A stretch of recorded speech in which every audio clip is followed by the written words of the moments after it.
Welcome to another episode of China Update, where I provide you with the most up-to-date political, economic, and geostrategic analysis on the world's number 2 economy. My name is Tony.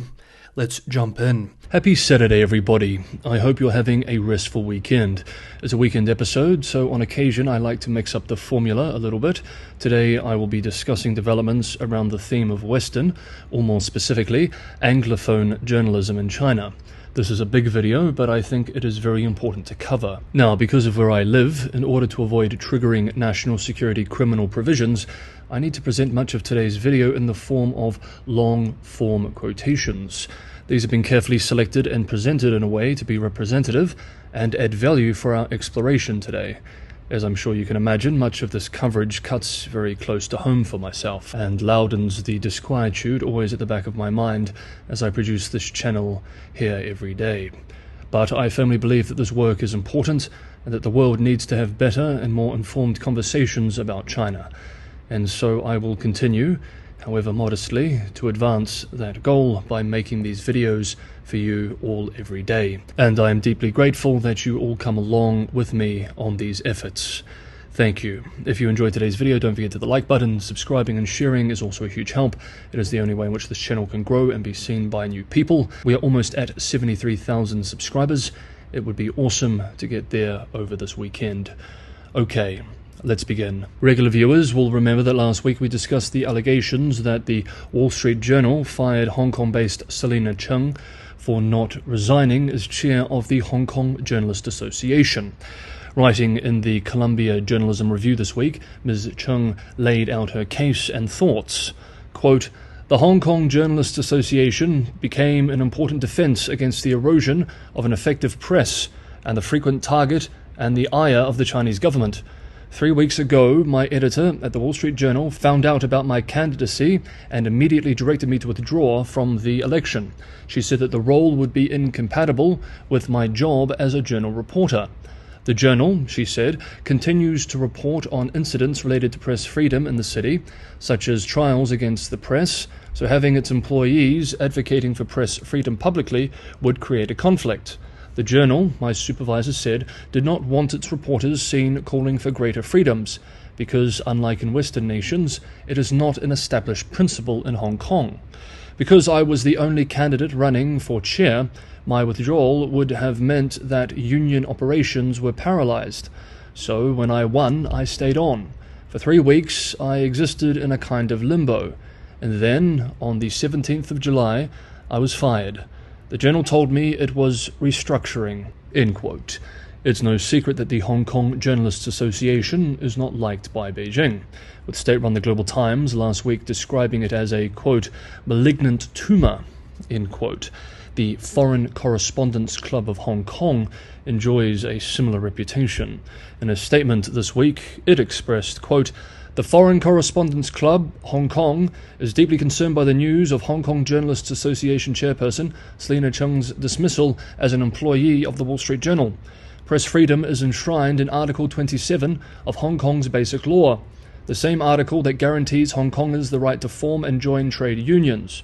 Representing the rights of journalists, which includes defending freedom of the press, should not be controversial. The Foreign Correspondents Club fully supports the Wall Street Journal's ongoing efforts to secure the freedom of its reporter, Evan Gershkovich, who has been unjustly imprisoned in Russia for more than a year. If the editors of the journal advocate for reporters' rights to do their jobs without fear and intimidation in Russia, they should do the same in Hong Kong. We urge the Wall Street Journal and all news organizations to respect reporters' rights to join press clubs and to advocate for press freedom without the fear of punitive action from their own newsrooms." End quote. In the wake of the news about Ms. Cheung, there has been more news coming out of the woodwork about organizations pressuring their reporters to not join the Hong Kong Journalists Association or the Foreign Correspondents Club. This in turn has started a conversation within the industry about news reporting in China and the role of media companies with exposure to the PRC. New York-based outlet Semaphore writes this week, for example, quote, More than a half dozen journalists from international publications, including from Bloomberg and CNN, serve on the FCC, Foreign Correspondents Club's, board, but two former board members with direct knowledge of its election process told us that CNN and Bloomberg had tried to dissuade their staff from running to avoid provoking Chinese government authorities. Working journalists have steered clear of the club's presidency.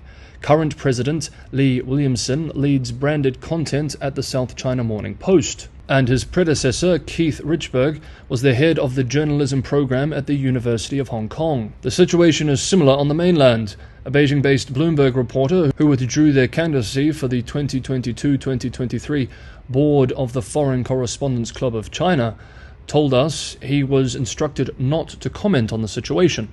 A Wall Street Journal editor who also pulled out from running for the board seat declined to comment on whether the decision to step down was his or his employer's, and referred semaphore to the journal's press office. Whatever the reasons, the diminished representation of major international publications on the boards of press freedom organizations represents a victory for China in its efforts to curtail the free flow of information in Hong Kong and the mainland.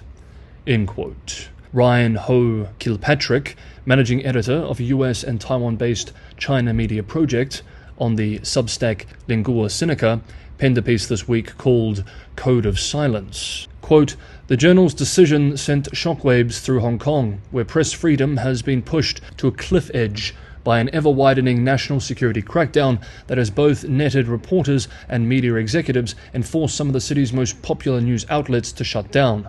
But the most concerning part of the story might in fact be how unsurprising it was. Rumours had already been swirling that international newsrooms were dead set against employees getting too involved in the body, which had become the target of a government and state media smear campaign.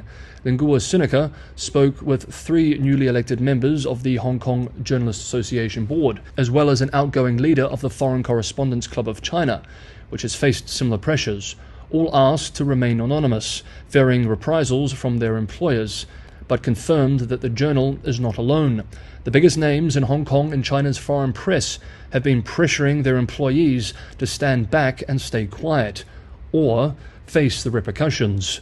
For the territory's embattled journalists, defending the press freedom has become a fight on two fronts, against both an increasingly authoritarian government and their own employers, based in the West and nominally committed to liberal principles.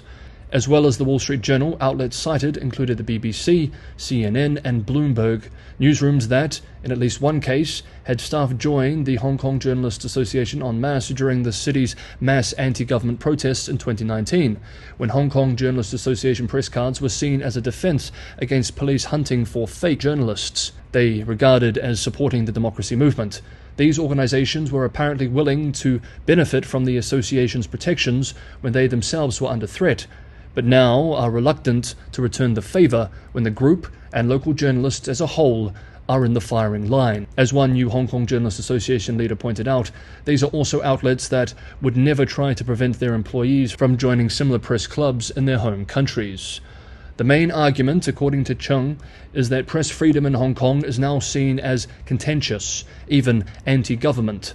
Chung has declined to conjecture about the journal's motivation for firing her, but another Hong Kong Journalists Association board member suggests it could be related to their reporters' access to the Chinese mainland.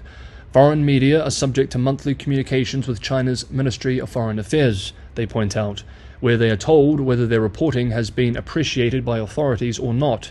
Increasingly concerned about access to mainland China, higher-ups in the foreign press are keen not to necessarily ruffle any feathers in Beijing. End quote. What is Beijing's response to this? The elite argument, in reply, is that rooting out subversive elements in Hong Kong is a legitimate national security policy, that China's conceptualization of rights and freedoms is just as legitimate as Western ones, and that Western systems employ propaganda and censorship as well, so what's the difference?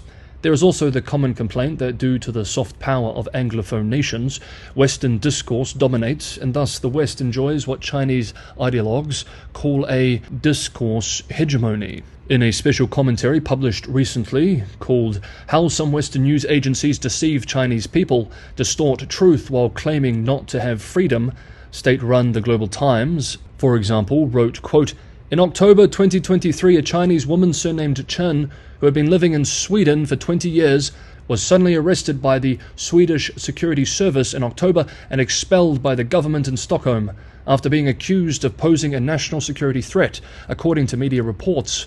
The Global Times learned that Chen wrote several objective articles about China, especially regarding the situations in Xinjiang and Xizang," this is the Mandarin word for Tibet, "and organized some lectures to present the true situation in Xinjiang.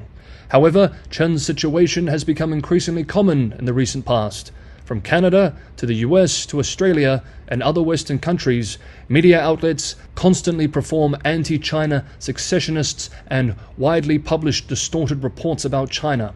Some Western media outlets even collaborate with their country's intelligence agencies and other institutions in the private sector to weaken China's national security," analysts have pointed out. As a side note, this outlet, The Global Times, openly admits that it works with the Ministry of State Security, China's domestic intelligence and secret police agency. We continue with the quote. "What the Foreign Correspondents Club of China really wants is not the freedom to report the news objectively, but the freedom to maintain its distorted discourse hegemony." End quote. I will leave it to viewers to decide whether they find these arguments from Beijing convincing or not. I will end part 1 of today's video with a comment from veteran China analyst Bill Bishop. Quote, "I'm not sure how these media organizations think they can maintain credibility in their coverage of Hong Kong and the PRC when they are so obviously trying to avoid angering the relevant organs. The pressures to shape coverage of China from Beijing are real and intensifying on both media outlets and think tanks. And if these organizations show an unwillingness to stand up because they want to preserve access and in some cases revenue, then their credibility will be damaged. Item 41 of the third plenum resolution is establishing a more effective international communication system. One of the ways the PRC is trying to build a more effective international communication system is by pressuring foreign media organizations to be less negative." End quote. Like I said before, it is more critical than ever to have well-informed, grounded and sober coverage of China, and as such I will do my best to achieve that end with China Update every day, despite the risks. As I've said in previous episodes, because of the nature of YouTube, I am forced to meet minimum click-through rates on videos, and as such must employ provocative and at times exaggerated thumbnails and titles. This is a regrettable necessity on the platform, but my promise and commitment is that the video content itself will always remain grounded and sober. Yesterday we spent a few minutes discussing the issue of flooding in China, identifying why it is concerning for Beijing, but also warning against exaggerating the size of the problem. Meanwhile, several of the most viral China-related videos on YouTube this week were wildly sensationalized and inaccurate pieces on the flooding. Even though these kind of videos will get 10 to 20 times the views and revenue than my piece, I will never produce this sort of content. The exaggeration ends at the thumbnail and title. Now, that is enough about me. Let's move to part 2. Peter Hessler has published a new book. It's called Other Rivers, A Chinese Education. Hessler is famous for several books on China. His 2007 book, Oracle Bones, A Journey Through Time in China, in which Hessler explores the human side of China's modern transformation, viewing modern-day China and its growing links to the Western world through the lives of a handful of ordinary people, remains one of my favorite books on China. For his new book, more than 2 decades after teaching English during the early part of China's economic boom, an experience chronicled in his first book, Rivertown, Hessler returned to Sichuan province to instruct students from the next generation. At the same time, Hessler and his wife enrolled their twin daughters at a local state-run elementary school, where they were the only Westerners. This week, US-based China File, spelled F-I-L-E, held a launch event for his new book and published an essay by Hessler about his time teaching in Sichuan during the pandemic, criticisms of his pandemic reportage, and his forced departure in 2021. The essay is thoughtful, provocative, and carries the burden of employing contradictory ideas necessary for intelligent discourse with a rare grace. I found myself agreeing with much and disagreeing with some of the points of the long piece, but with each piece demanding consideration. The piece is called Sideline Sinology, published by China File. We end today's video by examining his essay. It's a long read from a long piece, but I think it's worth giving Hessler the room to unpack his ideas. We're now quoting selected excerpts from the piece directly. I'd like to comment on the pressure and challenges that face foreign writers in China. It was difficult to anticipate reactions in a situation as volatile as the pandemic. My first long feature about the experience of living through Chengdu's initial lockdown had been published in The New Yorker on March 30th, 2020, just as the virus was starting to cause closures in the United States. On Chinese social media, some people criticized details in my account, believing that I'd picked negative incidents. I described a video that had been sent by a friend in Fuling, where a middle school boy, having argued with his parents about remote schooling, committed suicide by jumping from his family's 5th-floor apartment. The story never appeared in the state press, and I couldn't find the video on social media, where it must have been removed by authorities. From my perspective, it didn't matter whether these were extreme cases. American readers entering lockdowns needed to be aware of potential psychological damage to children who were isolated. In the same article, I described the initial cover-up in Wuhan and the tragic death of Li Wenliang, the ophthalmologist who had been silenced by the authorities after he tried to warn former medical school classmates about the new virus. For weeks, I had exchanged WeChat messages with a pharmacist at a large Wuhan hospital where many staff members had been infected. He often wrote angrily about local events. My personal opinion is that the government has always been careless and they suppress dissent. Those are two of the direct causes of the early spread. Because of this, they lost the golden opportunity to control the virus. I don't believe the state-run media or read their reports. But the situation had already changed dramatically during the relatively short span of time in which I reported that first article. The story ended with my family going out to dinner on March 8th, 2020, our first restaurant meal since the lockdown had begun in late January.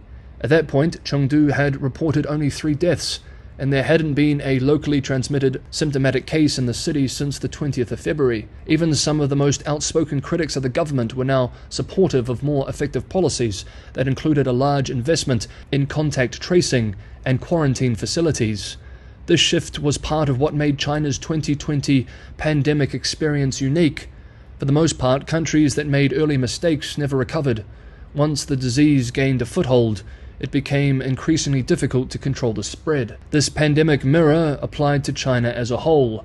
The first phase of the outbreak revealed many terrible qualities of the system: the lack of a free press, the brutal silencing of whistleblowers, the tendency of local officials to lie and cover up problems. Later in 2022, after I'd left China, the system would also show its weaknesses in the way that strict zero-COVID policies were maintained long after they should have been abandoned. But in between these two debacles was a long and important second phase that reflected China's capacity to implement effective policies quickly, using neighborhood committees and other bureaucratic structures to carry out tasks like resident surveys and contact tracing.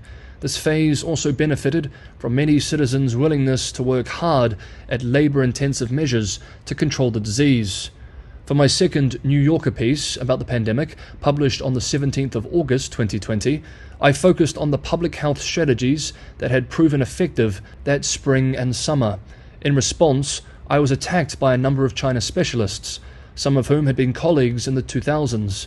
On Twitter, John Pomfret, the former Washington Post correspondent, compared me to Edgar Snow, the communist sympathizer who had notoriously denied the effects of famine after touring China during the 1958 through 1962 Great Leap Forward, when tens of millions of Chinese starved to death. Lynn O'Donnell, an Australian journalist who had also been based in China, referred to me as a collaborator. Both journalists were piling into an attack from Gamaria Barmay, an Australian emeritus scholar based in New Zealand.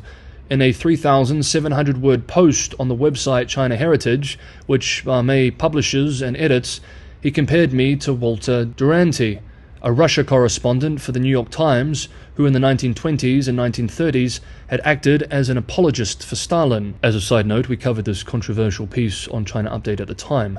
We continue with Hessler. Bermay claimed that I made no mention of the widespread outage of February-March regarding the way Xi Jinping and his government first ignored and then mishandled a major health emergency in Wuhan. Of course, I had described these events in detail in my first 8,000-word piece about the pandemic.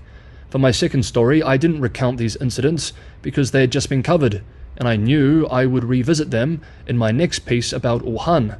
But like many other critics, Bermay avoided context. He simply did not refer or link to the earlier story. In the old days, it would have been unimaginable for a foreign-based academic to publish something that might expose a writer inside China to legal pressure. But that was an era of the feral sinologists. Then there was a sense of community among a wide range of people engaging in trying to understand the country. Even before the pandemic, this community had largely collapsed because of the various crackdowns and restrictions under Xi Jinping. It had become harder to live in China, harder to research in China, and harder to write in China. Fortunately, technology allowed many experts to continue to do valuable work from afar, whether it involved analyzing Chinese social media, or tracking satellite images of internment camps in Xinjiang, or simply communicating regularly with long-time interlocutors inside the country. But for certain things, like capturing the texture of daily life, there was no substitute for being in China.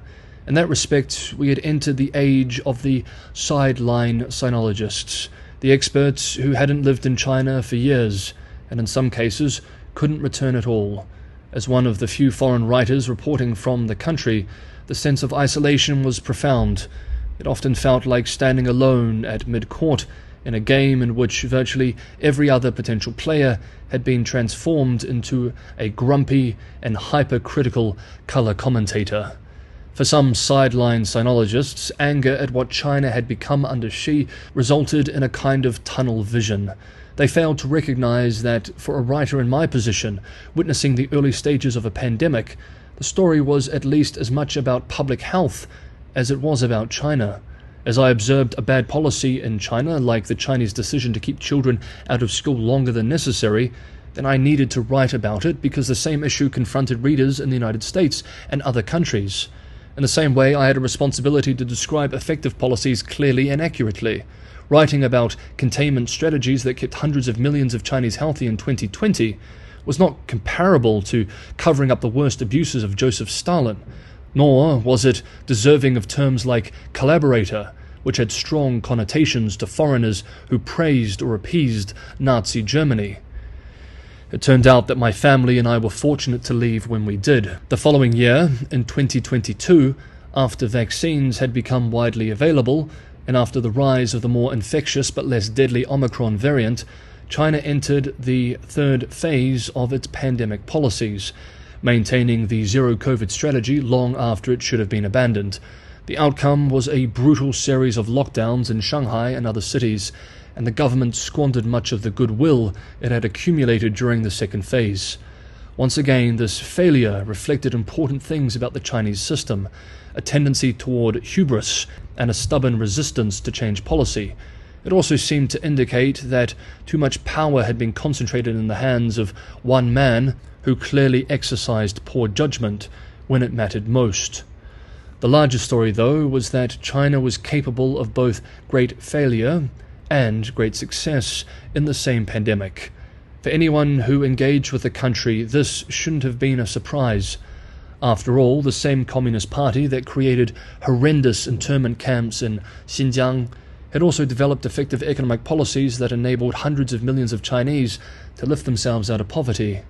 Whenever I encounter simplistic thinking about China, I remind people of F. Scott Fitzgerald's famous remark from The Crack-Up.